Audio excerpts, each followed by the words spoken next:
The movie begins with a young man named Ron in a police lockup, packed in with a bunch of other inmates. The cops had found some illegal drugs on Ron, which led to his arrest, and now he was being brought before a judge. The judge sentenced Ron to 6 months in prison for his crime. When Ron arrived at the prison, he saw that it was completely divided by gangs. African Americans, Mexicans, and Caucasians all had their own separate crews. After asking around a bit, one inmate told him to go talk to Earl. He might be able to help. Earl was a really powerful inmate in this prison. Every gang respected him a lot. He'd been locked up for murder for the last 18 years. Ron wanted to ask him for some advice about his case, but Earl just said, "Maybe if I got time right now, I got no time," and walked off. After that, Earl made a plan with his friends to rob another inmate because he had something they wanted. When the guy didn't give it up nicely, they beat him and took it by force. Just as a guard spotted them, they quickly disappeared as if nothing had happened. Being in this prison for 18 years meant Earl knew all the guards well. In fact, he was even good friends with the captain.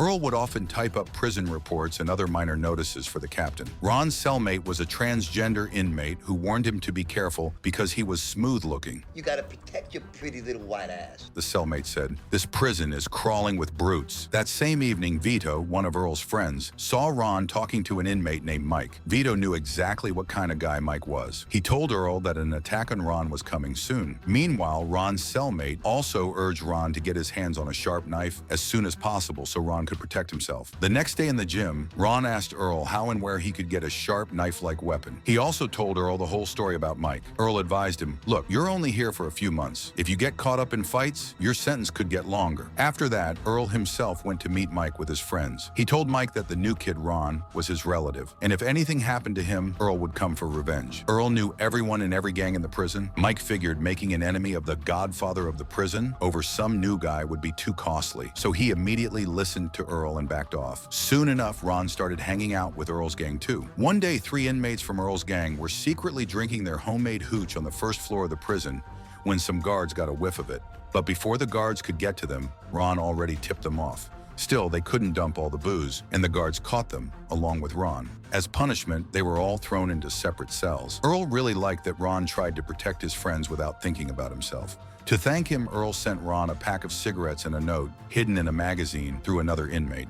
The note said, "When they question you, stick to this. I didn't do anything." A week later, when the prison officers interrogated Ron, he completely denied drinking with any group. "The guards grabbed me for no reason." After this investigation, an additional year was added to the sentences of all the inmates involved, but Ron walked free. Also, while Earl was typing inmate reports in the captain's office, he wrote a lot of good things in Ron's report, hoping that his good behavior in prison would make the judge reduce his sentence during the next hearing. Afterwards, Ron met Earl and thanked him. Suddenly, Ron saw a man being stabbed to death right in front of him. He was terrified by this incident, and Earl also realized that Ron was an innocent kid who had no place in this prison. After that, he told Ron to go see the prison doctor. At Earl's request, the doctor faked a report of a fractured shoulder for Ron and admitted him to the prison hospital. One day, the captain came to see Ron there and told him that, at Earl's request, he was moving Ron to Earl's gang's cell block. There, he'd be safe with Earl and his crew. As soon as Ron came out of the hospital, he went to a common area to meet Earl. They were just chatting when suddenly, the African-American gang refused to do any work in the prison and started a strike. When things really heated up and a full-blown fight broke out, the guards took control by blaring sirens and opening fire. All the inmates immediately hit the deck. After subduing the inmates, the guards counted everyone and sent them back to their cells, only to find that 26 inmates had died in the riot. The prison was now on full lockdown. About 25 hours later, the captain went to Earl's room and told him, "Captain's clerk, kitchen workers, I can pull you out if you want." Earl asked a guard to call Ron to the kitchen. Earl gave Ron fresh, hot food and explained that after such a riot, these kinds of protocols are followed to keep the inmates in line. Ron suddenly cut him off and asked Earl why he was helping him so much. He hadn't even known him a month ago. Earl replied that when he first came to this prison, he was about Ron's age. No one helped him back then, and to this day, he remembers how scared he was. Earl didn't want the same thing to happen to Ron now. As time passed, Ron grew very close to Earl's gang. After studying Ron's entire case, Earl advised him, "You should take a course in prison. Also, get a job in the library or something. That'll get you good behavior points, and since you've already done 3 months here, the judge might just let you go at the next hearing." Taking Earl's advice, Ron started cutting inmates' hair in the prison barber shop and also joined a course inside the prison.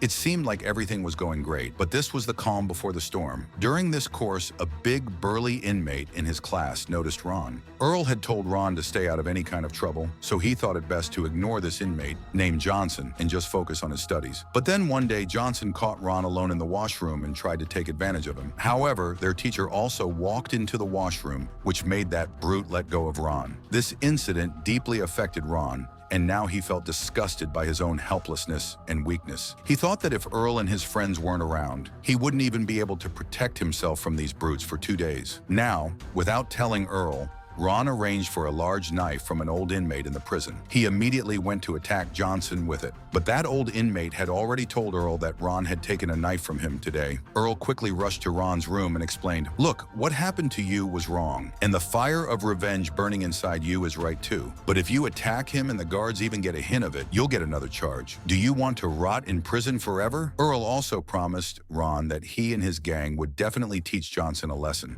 But this time, Ron wanted his revenge himself. Without telling Earl, he took his knife and went to the guy's cell. But Johnson wasn't scared of Ron at all. Meanwhile, not finding Ron in his room, Earl also quickly got there, and as soon as he saw Johnson, he attacked him. But Johnson was pretty strong. He twisted Earl's arm and slammed him against the prison bars. Just then, Ron saw his chance from behind and stabbed Johnson in the back. By now, Earl's other guys, including Vito, had also arrived, and they quickly got Ron and Earl out of there. Earl sent Ron back to his cell, then went to the captain's office and sat there as if nothing had happened. His plan might have worked, but unfortunately, Johnson survived despite being stabbed and had given Ron and Earl's names to the guards. Because of this, both of them were thrown into solitary confinement for the attempted murder of an inmate. They would now have to stay in a dark, isolated room until their hearing. But Earl wasn't just going to sit around. He sent a message to his guys through the toilet drain pipe, telling them to get rid of Johnson. After that, his gang had Johnson killed in the hospital, so he couldn't testify against Earl and Ron in court. After Johnson's death, the prison warden and some lawyers called Earl for a meeting and said, "You were fully involved in this attack. Confess to it."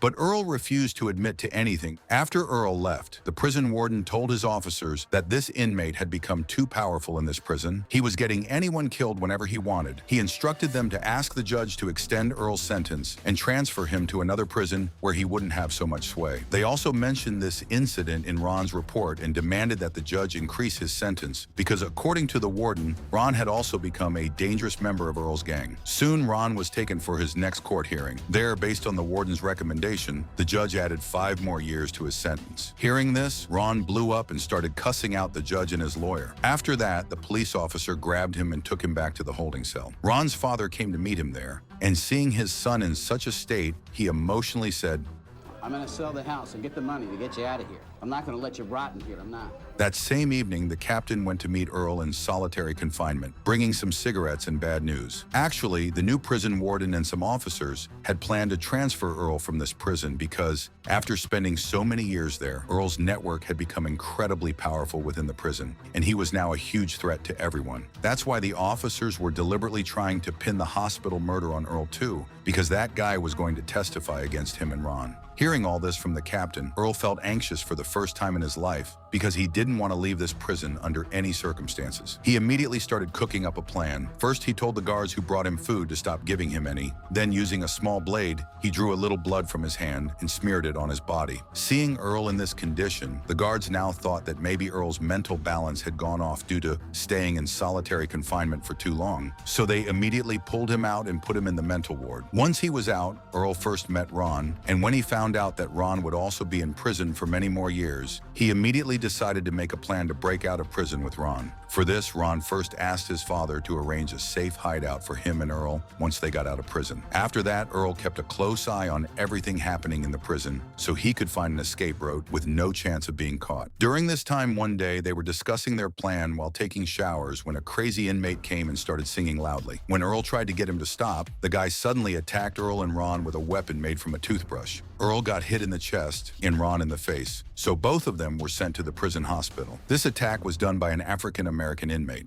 Because of this, all the Caucasian inmates now wanted revenge no matter what, and the atmosphere in the prison was very tense. But then one day, a leader of the African-American gang came straight to the hospital to meet Earl. He told Earl that the guy who attacked him was actually mentally unwell. He had just done it because he was crazy. And now he wanted Earl to tell the white gang members not to stir up trouble for no reason, because the inmates would only end up losing. Everyone in the African-American gang also respected Earl a lot, and that leader assured Earl that they were willing to punish that guy themselves. Earl also didn't want a senseless fight to break out in the prison, so he told all his guys not to take any action.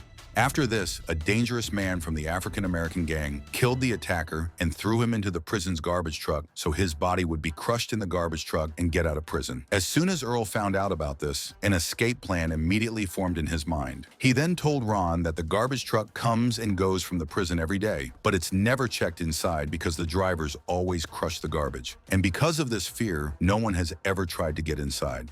But if they manage to hide inside without getting crushed, their freedom was waiting for them. This was a very dangerous task, so Earl asked for help from his oldest associates, and after hearing the entire plan, they bribed the garbage truck employees to agree to the job. Meanwhile, the inmates working in the kitchen arranged 2 large iron rods for both of them, which they thought were strong enough to stop the crusher. After finishing all the preparations, Earl and Ron were now ready to break out of prison. The night before, Earl sat down with all his closest associates one last time and said goodbye to them because, after 18 years, he was going to escape from there the next morning. The next morning, as soon as they came out of their rooms, Ron and Earl quietly slipped into the kitchen, where some inmates helped them hide from the guards. Because of this, they managed to get the garbage bags and those iron rods straight to the garbage truck. Ron quickly jumped into the truck, hidden from the guards' view. But just as it was Earl's turn, a guard suddenly showed up. Because of this, Earl couldn't jump into the truck even if he wanted to. The guard then closed the door and stood there talking to the truck driver. At that very moment, Ron, who was inside the truck, saved his life by wedging the iron rod between the crusher. And a little later, the truck left the kitchen area and reached the gate. During the routine check, none of the guards noticed Ron inside. They just checked under the truck as usual and let it go. At this moment, Earl was praying with all his might that the truck would successfully get out of the gate, because he was genuinely happy for Ron. And finally, their plan worked, but without Earl. After this, Earl went to meet Vito, and when he told Vito about his failure, Vito said, "Brother, what would you even do outside prison? Everyone knows the warden is just a name. You run this prison, you're the king here, and if you leave, where would the fun be, my friend?" Hearing Vito's words, Earl smiled faintly. So, in your opinion, was Earl not being able to leave prison a bad thing or a good thing? What do you think? Let us know in the comments. See you in the next video.